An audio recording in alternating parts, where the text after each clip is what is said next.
আমরা খালি ভিডিওই করতে আসছেন কর্ম না এরকম একটা সমাজ আর পামো।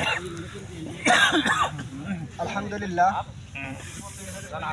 আলহামদুলিল্লাহি রাব্বিল আলামিন আসসালাতু ওয়াসসালামু আলা সাইয়্যিদিল মুরসালিন ওয়া আলা আলিহি ওয়া সাহবিহি আজমাইন।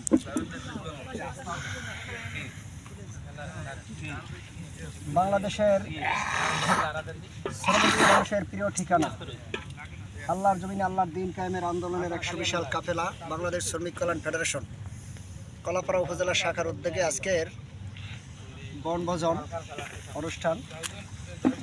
মূলত আজকের এই বনভোজনটা এটাও আমাদের জন্য একটা ইবাদত। আল্লাহ সুবহানাহু ওয়া তাআলা বলেন, কুল সিরু ফিল আরদ ফানজুরু কাইফা কানা আকিবাতুল মুকাজ্জিবিন। তোমরা আমার জমিন ভ্রমণ করো, দেখো মিথ্যাবাদীরা কিভাবে আমার নিয়ামতের অস্বীকার করে। এই জন্য জমিন ভ্রমণ করা এটা একটা সবের কাজ, আল্লাহর নির্দেশ। সেই নির্দেশনার আলোকেই আজকের আমাদের শিক্ষা সফর বা বনভোজন। আজকের এই বনভোজনে আমাদের উদ্দেশ্যে এখন আমাদের সামনে কথা বলার জন্য অনুরোধ করছি শহীদি কাফেলা বাংলাদেশ জামাত ইসলামী কলাপাড়া পৌরসভা শাখার রোকন এবং পশ্চিম বাদুরতলী জামে মসজিদের সম্মানিত ইমাম ও খতিব আমাদের প্রিয় ভাই জনাব মাওলানা কাউসার তাহসিনকে আমি কথা বলার জন্য অনুরোধ করছি।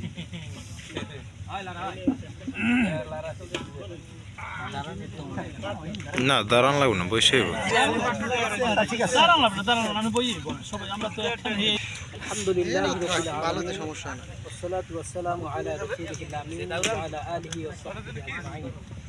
قال الله تعالى في كلامه المجيد وفرقانه الحميد قل سيروا في الأرض ثم انظروا كيف كان عاقبة المكذبين. وقال النبي صلى الله عليه وسلم لا يؤمن أحدكم حتى أكون أحب إليه من والده وولده والناس أجمعين. صدق الله العلي العظيم وصدق رسوله النبي الكريم ونحن على ذلك من الشاهدين الشاكرين والحمد لله رب العالمين.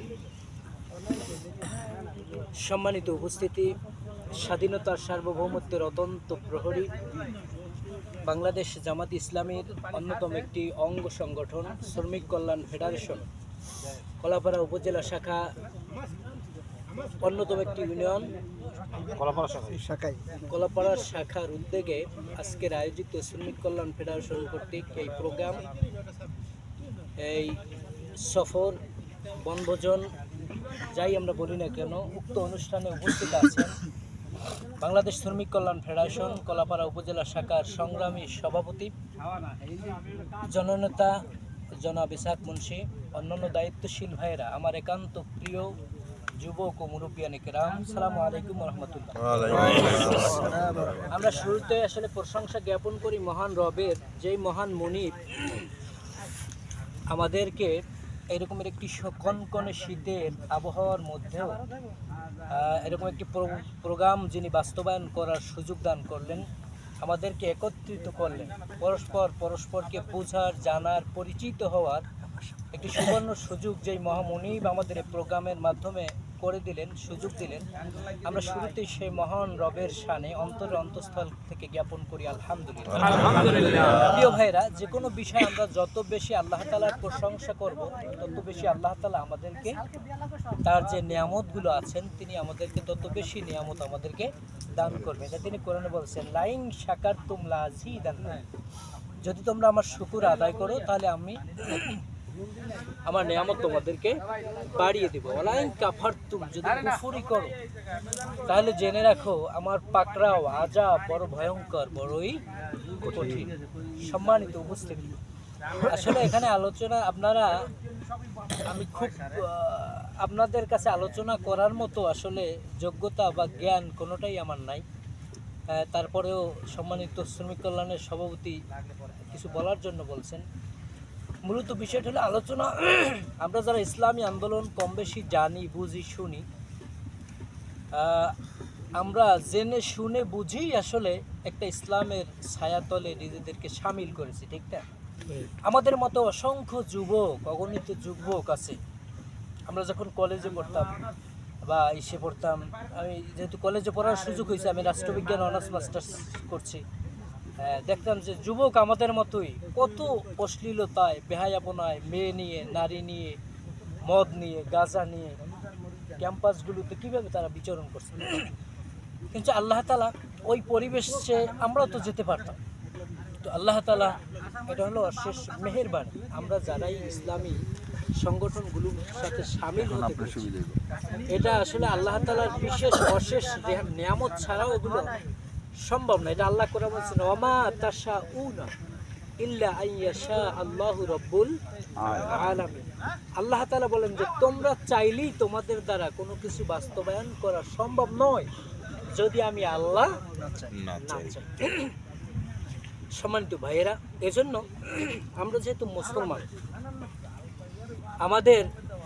আমরা আল্লাহর কাছে একটি প্রার্থনা করি, আতিনা রব্বানা আতিনা ফিদ দুনিয়া হাসানা ওয়া ফিল আখিরাতি হাসানা ওয়া কিনা আযাবান নার। আমরা এই দোয়াটুকু তো সবাই পারি, ঠিক না? আমরা কি জানি যে এইটার কথাটার অর্থ কি আসলে? আমরা আল্লাহর কাছে বলি, রব্বানা, হে আমাদের পালনকর্তা, হে আমাদের রব, আপনি আমাদেরকে দান করে ফিদ দুনিয়া হাসানা, এই দুনিয়ায় ইহু জগতে যত কল্যাণ আছে, যত খয়ের আছে, যত মঙ্গল আছে, এগুলো আপনি আমাদেরকে দান করুন।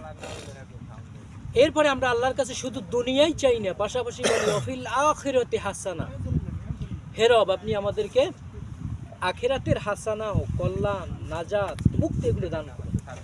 একজন মুমিনের, একজন মুসলমানের সবচেয়ে বড় চাওয়া পাওয়াই হলো আখিরাতের সফলতা, ঠিক না?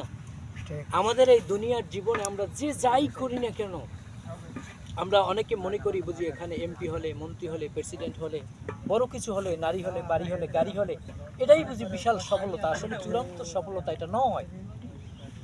চূড়ান্ত সফলতা হলো একজন মুমিনের আখিরাতের জীবন। প্রিয় ভাইরা, সেই আখিরাতের জীবনকেই আমাদেরকে প্রাধান্য দিতে হবে। এখানে যুবক ভাইরা আছেন, তারপর হলো যে পিতৃতুল্য অনেক মুরব্বীরাও আছেন। তো দুনিয়ার জীবনটা আসলে দেখেন, এই যে আমরা তিনবারের প্রধানমন্ত্রী বেগম খালেদা জিয়া, তিনিও চলে গেলেন, ঠিক না? তো দেখেন যে এত ক্ষমতা, এত জনতা, এত দাপট, ঠিক না? এত প্রভাবশালী একজন নেত্রী, আমরা তার জন্য এই ছোট্ট পরিসরে হলো ওইখান থেকে তার জন্য দোয়া করি, আল্লাহ তাআলা যে তাকে যেন জান্নাতের সর্বোচ্চ মাকাম, জান্নাতুল ফেরদাউসের মেহমান হিসেবে কবুল করেন। কারণ এজন্য আমরা তাকে ভালোবাসি, যে ইসলামকে ভালোবাসে, ঠিক না? যেমন আমরা দেখছি যে আল্লামা সাঈদী সাহেবের সন্তানের পোস্ট যখন দেখলাম, যে আল্লামা সাঈদী সাহেবকে যখন গ্রেফতার করা হয়েছে, তার সন্তান শামীম সাঈদী, মাসুদ সাঈদী বলছেন যে তিনি নিয়মিত আমাদের খোঁজ খবর নিতেন, পরিবারের খোঁজ খবর নিতেন, সার্বিক তো এইরকমের তিনি ইসলামী আন্দোলনের পক্ষে ছিলেন, বা দেখা যায় যে যারা এই কাজে ছিল সেই কখনোই এদের বিরোধিতা করেন নাই। তো এজন্য যে ভালোকে যদি ভালো না বলা হয়, তাহলে বিবেকের উপরে জুলুম করা হয়, ঠিক না? তো আমরা চাই এটা যে এদেশ মুসলমানদের দেশ, যেখানে 90% মুসলমান, এদেশে কোরআনের আইন চালু হোক। আমরা এটা বিশ্বাস করি যে নামাজ পড়া আল্লাহ তাআলা যেমনিভাবে একটি ফরজ হুকুম, তেমনিভাবে এই জমিন কার? আল্লাহ। এই জমিন যার, বলছে আলা আলাহুল খলক ওয়াল আমর, সৃষ্টি যার, আইন চলবে কার? কারো বাবার আইন চলতে পারে না। যেহেতু আল্লাহ আমাদের সৃষ্টি করেছেন, আল্লাহ আমাদেরকে বিবেক দিয়েছেন, বলছেন কুনতুম খায়রা উম্মাহ, তোমরা সর্বোত্তম জাতি, শ্রেষ্ঠ জাতি, তোমাদেরকে বের করা হয়েছে মানুষের কল্যাণের জন্য। তোমরা সৎ কাজের আদেশ দাও, অসৎ কাজের নিষেধ করো, পালন করো, নিষেধ করো। তো এইটা এমনিতেই সম্ভব নয়, এজন্য ক্ষমতার দরকার আছে কি নাই বলেন? এখন আমরা যদি মনে করি যে ইসলাম মানে বুঝি হলো যে নির্দিষ্ট কিছু বিষয় পালন করা, এটা কোরআনে আল্লাহ তাআলা বলছেন যে আফাতুমিনুনা বিবাদিল কিতাব ওয়া তাকফুরুনা বিবাদিল কিতাব, তোমরা কোরআনের কিছু অংশ মানবে, কিছু অংশ মানবে না, এটা হবে না। প্রিয় ভাইরা, আমরা যদি জানি একজন ছাত্র যদি পরীক্ষা দেয়, 10টা সাবজেক্ট যদি তার থাকে, 10 সাবজেক্টের একটা সাবজেক্টে যদি 9টায় যদি 100তে 100 পায়, আর একটা সাবজেক্টে যদি 33-এ পাস, সে যদি 30-ও পায়, ওই ছাত্রের কি রেজাল্ট আসবে? আসবে না, তাকে ফেল বলেই গণ্য করা হবে, ঠিক না? তো ওই ব্যক্তি 10টা সাবজেক্টের যদি সে অন্তত 10 সাবজেক্টে 33 করেও পায়, তাহলে তার রেজাল্ট আসবে কিনা বলেন? সে পাস হিসেবে স্বীকৃতি পাবে, ঠিক না? তো এজন্য আমরা মনে করি আল্লাহ তাআলার দ্বীন ইসলাম, আমি দেখা যায় যেমনি ভাবে নামাজে আমি 100 পাইলাম, দিন বিজয়ের ক্ষেত্রে আমার কোনো ভূমিকা নাই, কোনো আমার বক্তব্য নাই, বিবৃতি নাই, আল্লাহ তাআলার হুকুম বাস্তবায়নের ক্ষেত্রে কোনো চিন্তা, তাহলে আল্লাহ এই জায়গায় আমাদের, তাহলে আমরা জিরো পাবো না? আমাদের তাহলে আমরা মোমেনের খাতারে পড়বো ভাই? না। আল্লাহ তাআলা বলেছেন ওয়াতাসি উদখুলু ফিস সিলমি কাফা, তোমরা পরিপূর্ণরূপে ইসলামে প্রবেশ করো। কি রূপে?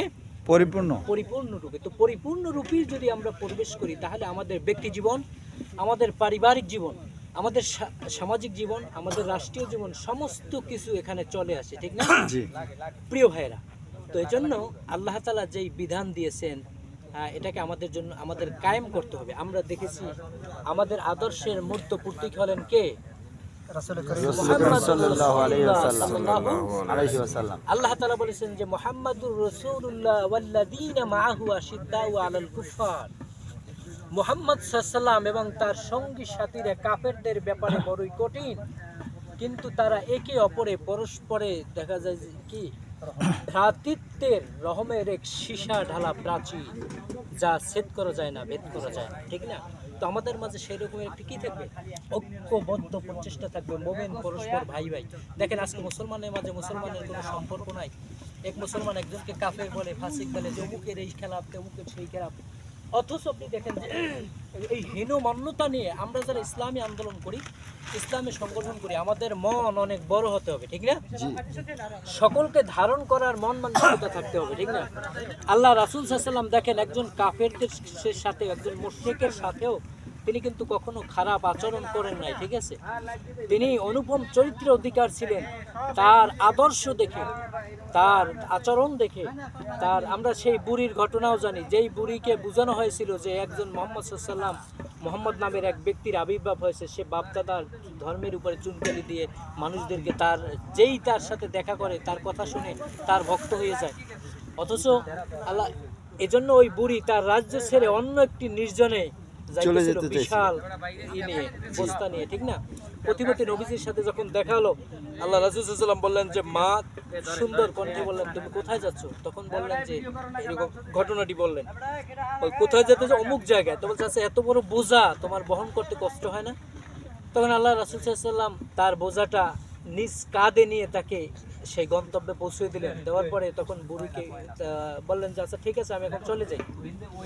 তখন বুড়ি বলল, বাবা তোমার মতো ভালো মানুষ তো আর আমি এই রাজ্যে কখনো দেখিনি, এই আসলে তোমার পরিচয় কি? তখন আল্লাহ রাসূল সাল্লাল্লাহু আলাইহি ওয়াসাল্লাম বলেছেন যে বুড়িমা, যেই মুহাম্মাদের ভয়ে, আমরা বলি সাল্লাল্লাহু আলাইহি ওয়াসাল্লাম,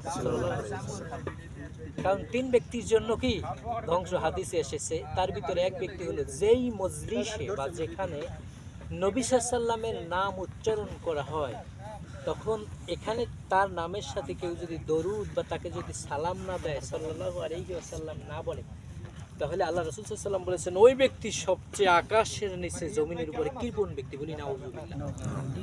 তো আমরা যখন নবীর, যেহেতু আমরা এই কথা যতটুকু শুনতেছি কোরআন থেকে, হাদিস থেকে, ঠিক না? আমাদের যে কথাগুলো শুনবো আমি নিজে মানবো, মানার চেষ্টা করবো, ঠিক না? তো আল্লাহ রাসূল সাল্লাল্লাহু আলাইহি ওয়াসাল্লামকে বুড়ি পরিচয় দিলেন যে আমি সেই মুহাম্মদ। তখন দেখেন যে সেই বুড়ি মুহাম্মদ সাল্লাল্লাহু আলাইহি ওয়াসাল্লামের কথা শুনে ই করে তিনি আর অমুসলিম রইলেন না, সাথে সাথে বলে নিলেন কি লা ইলাহা ইল্লাল্লাহু মুহাম্মাদুর রাসূলুল্লাহ। এইভাবে দিন বিজয় হয়েছে। দেখেন আমরা আজকে ইসলামী সংগঠন করি, আজকে আমরা কি সমাজ পরিবর্তন করতে পারি না, পরিবার পরিবর্তন করতে পারি না? কারণ আসলে আমরা নিজেরাই অনেকটা, আমরা নিজেরাই আসলে দেখা যায় এই যে নামাজ পড়ি আসলে বুঝে পড়ি না, কোরআনের একটা আয়াত পড়ি বুঝে পড়ি না, আবার কোরআন বোঝারও চেষ্টা করি না। প্রিয় ভাইরা, আল্লাহ তাআলার কত সতর্ক বাণী। আল্লাহ তাআলা বলেছেন যে ওয়ামান আ'রাদা আন যিকরি ফাইন্না লাহু মাঈশাতান দঙ্কা, যে ব্যক্তি আমার নাম থেকে, আমার স্মরণ থেকে দূরে চলে গেল, ফাইন্না লাহু মাঈশাতান দঙ্কা, এই পৃথিবী আমি তার জন্য সংকীর্ণ করে দেই। কি করে দেন? সংকীর্ণ করে দেন। ব্যক্তির মন থেকে, দিল থেকে আল্লাহ তাআলা শান্তি উঠিয়ে নেন। আজব গজব, বিপদ আপদ, ঘুম থাকবে না, পেরেশানি হয়রানির মধ্যে সে হাবুডুবু থাকবে। আল্লাহ তাআলা তার কোরআন বলছে, ওমান আ'রাদা আন যিকরি ফাইন্না লাহু মাইশাতান দঙ্কা। এই বিশাল পৃথিবী আমরা দেখি, আল্লাহ তাআলা বলেন ওই ব্যক্তির জন্য আমি এই পৃথিবীটাকে সংকীর্ণ করে দিই। এখানেই শেষ নয়, ওয়া নাহশুরুহু ইয়াউমাল কিয়ামাতি আমা। এরপরে আল্লাহ তাআলা বলেন যে কিয়ামতের ময়দানে আমি তাকে অন্ধ করে উত্তোলন করব। কি করে? অন্ধ করে। এরপরে বলেন নাউজুবিল্লাহ। এরপরে আল্লাহ তাআলা বলেন যে ফাইন্না লাহু মাইশাতান দঙ্কা ওয়া নাহশুরু ইয়াউমাল কিয়ামাতি আমা। তখন ওই ব্যক্তি আল্লাহর কাছে আরজি করবে, ফরিয়াদ করবে, লিমা হাশারতানি আমা ইয়া রাব্বুল আলামিন, আপনি এই কঠিন মুসিবতের সময়, ওটা কি মুসিবতের একটা মুহূর্ত না? সূরা গাশিয়া আমরা পড়ছি, হাল আতাকা হাদিসুল গাশিয়া। এখানে আল্লাহ তাআলা বলেছেন যে সেই দিনের কথা স্মরণ করো, সেই মহা বিপদের কথা। সেটি কি? ওমা আদরাকা মাল হাল আতাকা হাদিসুল গাশিয়া উজুহু ইয়াউমাইদিন খাশিয়া। সেদিন অপরাধীদেরকে তাদের চেহারা দেখেই বোঝা যাবে যে অপরাধী বিকৃত ভয়ঙ্কর রূপ নিয়ে শাসনের ময়দানে উঠবে। বলে নাউজুবিল্লাহ। নাউজুবিল্লাহ। আল্লাহ তাআলার কোরআন বলতেছে উজুহু ইয়াউমাইদিন খাশিয়া আমিলাতুন নাসিবা। আল্লাহ তাআলা বলতেছেন যে এই পরিস্থিতি ওর এজন্য, এটা তার কর্মফল। কির ফল? কাজের ফল। যেমন কর্ম, আমিলাতুন নাসিবা তাসলা নারুন হামিয়া, তাকে সেই আপনার অগ্নিকুণ্ডে নিক্ষেপ করা হবে, তাকে খেতে দেওয়া হবে লাইসা লাহুম তুআম ইল্লা মিন দরি, কাঁটাযুক্ত খাবার ছাড়া তার জন্য কোনো খাবার থাকবে না। এত কঠিন মুহূর্ত ওই সূরাতে যখন পড়ি দেখি যে আসলে কিসের দুনিয়া, কিসের সংসার, কিসের সন্তান। ফাইনে তাযহাবুন। আল্লাহ তাআলা বলছেন যে হে মানুষ, তুমি কোথায় যাও? কোন বিষয় তোমাকে বেকুল করে রেখেছে? কোন মোহ, কোন আকর্ষণ? ফাইনে তাযহাবুন, তুমি কোন দিকে যাও? তো এইখানে এত কঠিন অবস্থা, ব্যক্তি পিপাসার্ত ভয়ঙ্কর অবস্থায় খেতে চাইবে, ক্ষুধা নিবারণের জন্য কইছে লা তাসমাউ ফিহা লাগিয়া, যেটা তার খাদ্য নিবারণ করবে না। কাঁটা যুক্ত তাকে খাবার দেওয়া হবে, বলছে যে যেইটা খাওয়ার পড়বে তারপরে এত ক্ষুধার্ত, সেই কাঁটাযুক্ত দুর্গন্ধময় পুষ জাতীয়, যেটা বলছে এত অভিশপ্ত খাবার, বলছে এটা খাবে ব্যক্তি নিরুপায় হয়ে তাও খাবে। বলছে যে খাইলে কাজ হবে না, এতে তার ক্ষুধা নিবারণ হবে না। তো সেই কঠিন মুসিবতের সময় আল্লাহ তাআলা আরো করবেন কি? তাই আমি বললেন কথা বলবো ভাই না আপনার? বলেন। তো মুহূর্তটা খুব কঠিন মুহূর্ত ভাই। তো আল্লাহ তাআলা বলতেছেন যে কি করে উত্তোলন করবেন, এই যতটুকু বলি এতটুকু একটু ধরে রাখার চেষ্টা করবেন, তাহলে আল্লাহ তাআলা বরকত দেবেন, ঠিক না?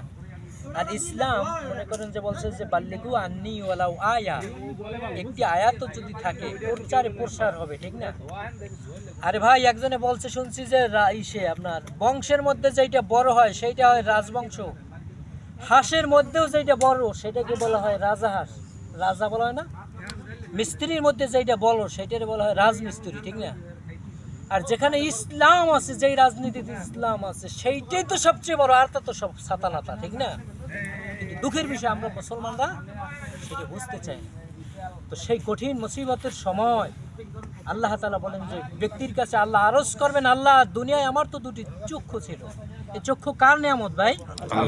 আল্লাহ তাআলা সূরায় বলেছেন যে আলাম নাজআল লাহু আইনাইন, আমি কি তোমাকে দুটি চোখ দেই নাই?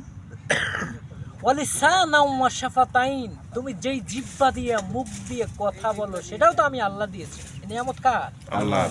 ওরে ভাই যার চোখ নাই সে বোঝে চোখের কত মূল্য, ঠিক না? আমরা তো বিনামূল্যে বিনা পয়সায় পাইছি, এই জন্য আল্লাহর এই নিয়ামতের শুকর আদায় করতে চাই না। এই জন্য আল্লাহ তাআলা বলেছেন ইন্না ফি খালকিস সামাওয়াতি ওয়াল আরদ, হে মানুষ আকাশ এবং জমিনের দিকে একটু তাকাও, তারপরে দেখো আকাশ নিয়ে, সৃষ্টি নিয়ে একটু চিন্তা করো। তোমার যে বিবেক আছে, বিবেক মাথা নত করে দিবে তোমার রবের কুদরতি কদমে। এরপরে বলবে মা খলাকতা হালা বাতিলা, হে প্রভু, এই জগতের কোনো কিছুই তুমি অনর্থক সৃষ্টি করো না। এই চিন্তা কে করতে বলছেন? আল্লাহ। আল্লাহ তাআলা বলছেন। এরপর আল্লাহ বলছেন মা খালাকতা হাযা বাতিলা, বলছে যে মানুষ যদি আমার সৃষ্টি নিয়ে একটু চিন্তা করে, এবং এই চিন্তার ফলাফলটা কি, আমরা এরকমের পড়েছি, যদি এক ঘন্টা এরকমের একটা মজলিসে দিনই নসিহত শোনে বা দিনই বিষয়ে স্টাডি করে, গবেষণা করে, কোরআন বলেন, হাদিস বলেন, দিনই নসিহত আলোচনা বা গবেষণা, তাহলে এটাকে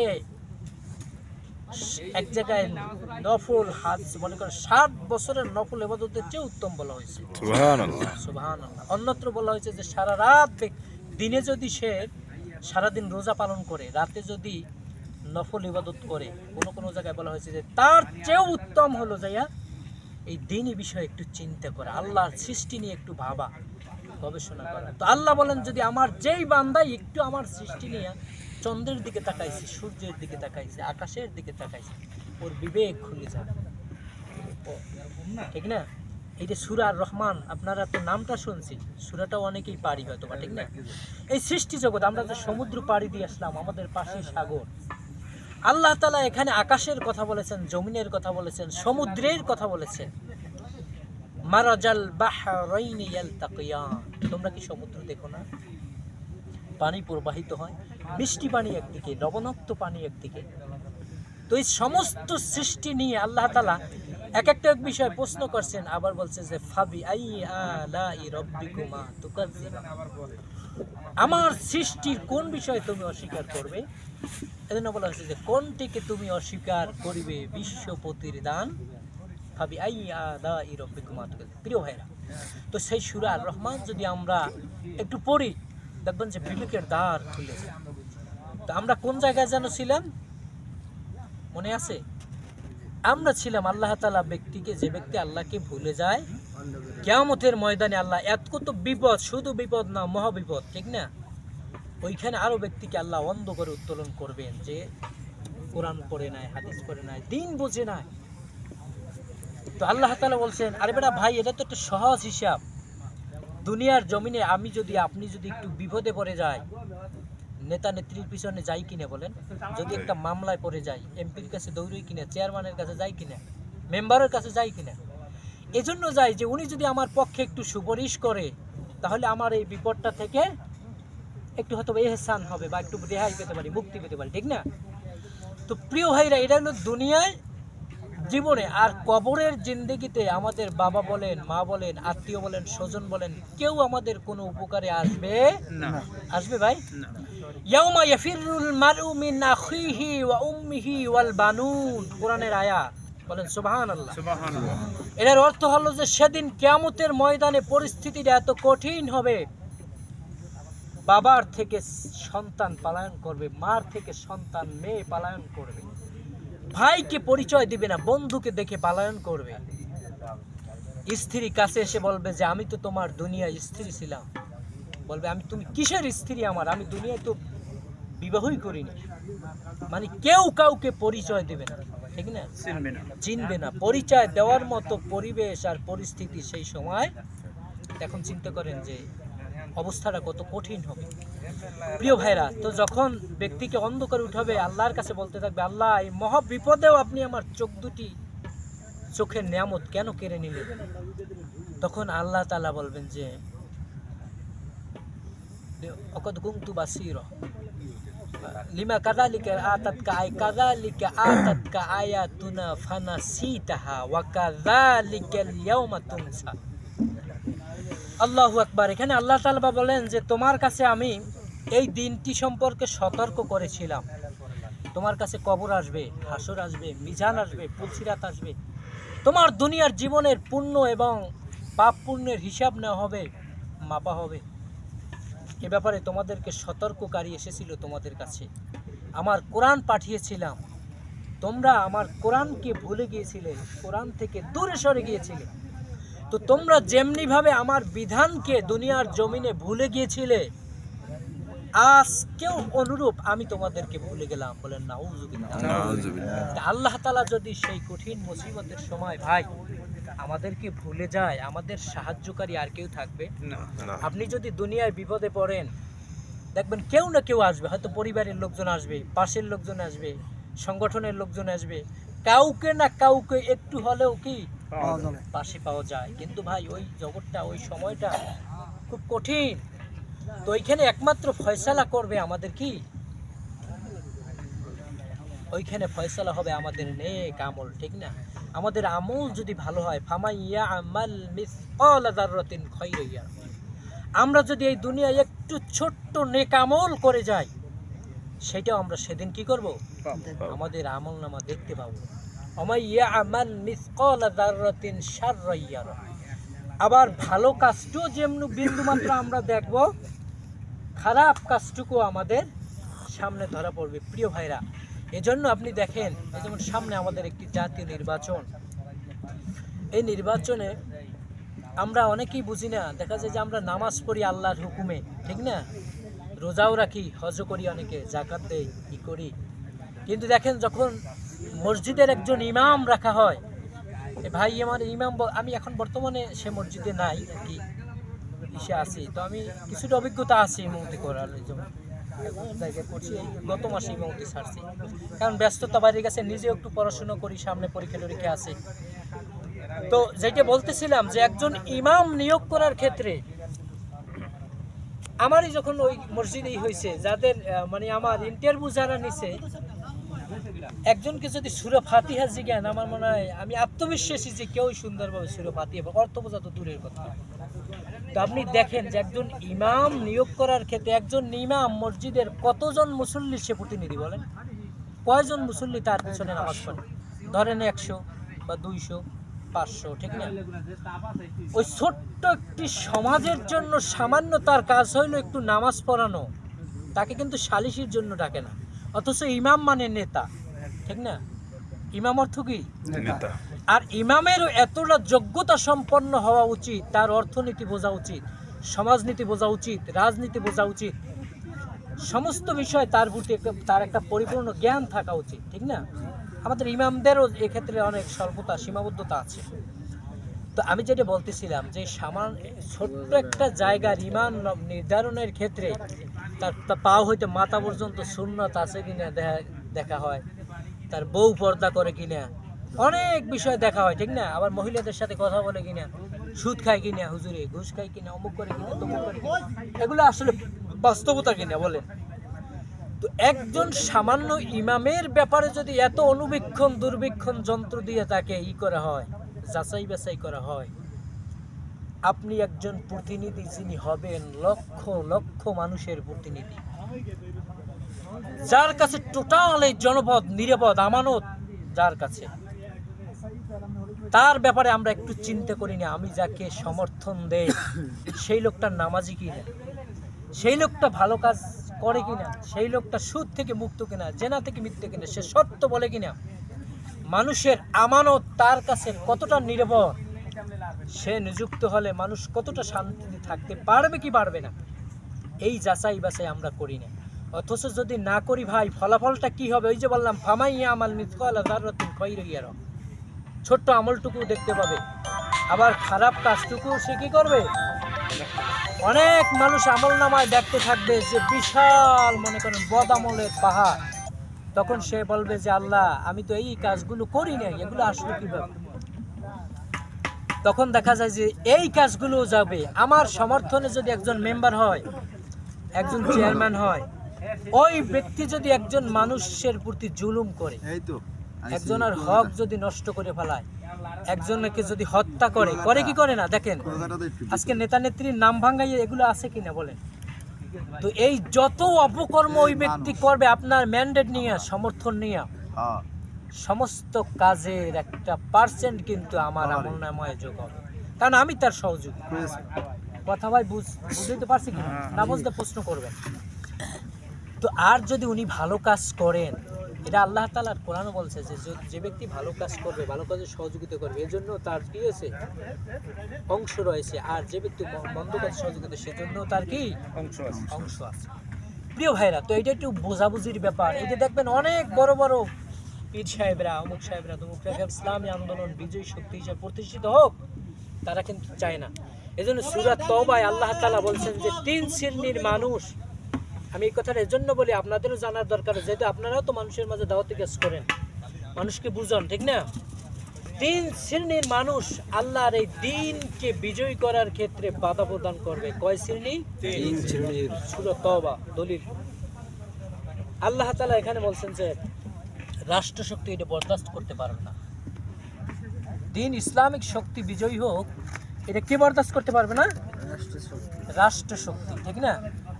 সেইটা বরদাস্ত করতে পারবে না, কারণ রাষ্ট্রশক্তি ভালো করে বুঝি যদি ইসলাম, মুহাম্মদ সাল্লাল্লাহু আলাইহি ওয়াসাল্লাম যে ভালো মানুষ, এটা কি আবু জাহেল বলতো না? হ্যাঁ, আলামিন উপাধি তো কাফেররাই দিয়েছে। তাকেই তো ওরা যখন, যেই সমাজটা খুব কলুষিত ছিল, অন্ধকার সমাজ, কেউ কারো কাছে আমানত রাখে নিরাপদ ছিল না। এখানে আপনার একজনের কাছে 10টা টাকা রাখছে, ওই টাকাটা যে সে ফেরত পাবে এর কোনো নিশ্চয়তা বা গ্যারান্টি ছিল না। যেমন সামান্য জিনিস নিয়ে বছরের পর বছর যুগ যুগ ধরে তারা যুদ্ধ করত, একটা লোক ছিল না তাদের মাঝে সমাধান দেবে। তো এইরকম একটা পরিস্থিতিতে, পরিবেশেও মুহাম্মদ সাল্লাল্লাহু আলাইহি ওয়াসাল্লামের কাছে স্বর্ণ নিয়ে, টাকা পয়সা নিয়ে ওরা জমা রাখতো। এই জন্য রাখতো যে বলতো যে তুমি তো আলামি, তুমি বিশ্বাসী, কারণ তার কাছে রাখলেই একমাত্র নিরাপদ। এবং যখন এই যুদ্ধ করতে করতে আর কোনো কুলকিনীরা রক্তপাত, লাশ পড়তে পড়তে মনে করেন যে কি কয়, আর কোনো ছিল না, উপায় যখন না থাকতো, তখন মুহাম্মদ সাল্লাল্লাহু আলাইহি ওয়াসাল্লামের কাছে, মুহাম্মদ সাল্লাল্লাহু আলাইহি ওয়াসাল্লাম তুমি তো বালক মানুষ, সেই সময় আমাদের মাঝে একটা ফয়সালা করে দাও। তো সেই মুহাম্মদ সাল্লাল্লাহু আলাইহি ওয়াসাল্লাম দেখেন যে সে যে ভালো মানুষ, আলামিন এই উপাধি তারাই দিছে না। সেই মুহাম্মদ সাল্লাল্লাহু আলাইহি ওয়াসাল্লাম বলেন, যখন বললেন যে ইয়া কওমি আবুদুল্লাহ ওয়াজতানিবুত তাগুত, হে আমার কওমের লোকজন, এক আল্লাহর ইবাদত করো, তাগুতকে বর্জন করো। তাগুত কি? মানব রচিত যত মতবাদ সবই তাগুত, ঠিক না? এই যে সমাজতন্ত্র বলি, গণতন্ত্র বলি, জাতীয়তাবাদ বলি, ধর্মনিরপেক্ষতাবাদ বলি, এই যেই 4টে বললাম, এইটাই আমাদের দেশের রাষ্ট্র পরিচালনার মূলনীতি কি? সংবিধান। 4টে মূলনীতির উপর প্রতিষ্ঠিত: গণতন্ত্র, সমাজতন্ত্র, জাতীয়তাবাদ, ধর্মনিরপেক্ষতাবাদ। এটা একটাও ইসলাম কি করে না? সমর্থন করে না। তো মানব রচিত মতবাদগুলোই হলো কি? অন্ধকার। এগুলো মানুষদেরকে ভালো কিছু দিতে পারে না। তো সেই মুহাম্মদ সাল্লাল্লাহু আলাইহি ওয়াসাল্লাম যে ভালো মানুষ, ওরা বুঝতো না। তো যখন বললেন যে তিনি মানুষদেরকে দাওয়াত দিলেন, এবং যখন বললেন যে আমরা যেই রবের হুকুমে নামাজ পড়ি, সেই রবের হুকুমই সমাজের ফয়সালা হইতে হইবে, সালিশি হইতে হইবে, সেই আল্লাহর হুকুমই কি হবে? সমাজের ফয়সালা হবে, বিচার হবে, অর্থনীতি হবে, শিক্ষানীতি হবে, সমস্ত কিছু সেই তারই বিধানে চলবে। তখন মুহাম্মদ সাল্লাল্লাহু আলাইহি ওয়াসাল্লামকে তারা আর মানতে পারলো না। বললেন যে মুহাম্মদ সাল্লাল্লাহু আলাইহি ওয়াসাল্লাম বললেন যে হে মুহাম্মদ সাল্লাল্লাহু আলাইহি ওয়াসাল্লাম, ধর্মের ব্যাপারটা তো মসজিদের ব্যাপার। এই যে ধর্ম নিরপেক্ষতাবাদীদের স্লোগান, ওইটা যেটা বললাম, যে ধর্মের ব্যাপারটা মসজিদ, মন্দির, প্যাগোডা, গির্জা এগুলোর মধ্যে এটা থাকবে, কিন্তু ধর্মের কোনো প্রভাব সমাজে থাকতে পারবে না, রাষ্ট্রে থাকতে পারবে না। এটা কি? ধর্ম নিরপেক্ষতাবাদীদের এবং মুনাফিকদের এই কথা, ঠিক না? প্রিয় ভাইরা, তো মুসলমান নামধারী যারাই এইটার পক্ষে থাকবে, আল্লাহ তাআলার কোরআন বলে যে ওমান লাম ইয়াহকুম বিমা আনজালাল্লাহ ফাউলাইকা হুমুল কাফিরুন, অন্যত্র বলছে ফাউলাইকা হুমুল ফাসিকুন, ফাউলাইকা হুমুজ জালিমুন। তো আল্লাহ তাআলা বলছেন যে যে ব্যক্তি আমার দেয়া বিধান মেনে নিল না, তার আমার বিধানের উপরে ফয়সালা করলো না, ফয়সালা তো বোঝেন, সমস্ত ব্যাপারে তার বিধানের নিয়ম মেনে নিল না, কায়েম করলো না, বাস্তবায়ন করলো না, সেই কাফের, সেই ফাসেক, সেই জালিম। কে বলছে? আল্লাহ। আমান লাম ইয়াহকুম, যে ব্যক্তি হুকুম মেনে নিল না, বিমা আনজালাল্লাহ, যা আল্লাহ নাজিল করেছেন। কে নাজিল করেছে? আল্লাহ। ফাউলাইকা হুমুল কাফিরুন, উলাইকা শব্দটি বহুবচন, মানে হলো তারা সবগুলো, কাফিরুন মানে কি? অস্বীকারী, কাফির। প্রিয় ভাইরা, তো এখানে অনেকেই পড়ে যায় মুনাফিক। এইটা আল্লাহর রাসূলের পিছনেও নামাজ পড়তে মুনাফিক এরকম ছিল। আব্দুল্লাহ বিন উবাই মুনাফিকদের সর্দার। নাম কি? এই কিছু কিছু জিনিস মনে রাখবেন, আপনাদের সারা জীবনে উপকারে আসবে, ঠিক না? তার অনেক লম্বা দাড়ি ছিল,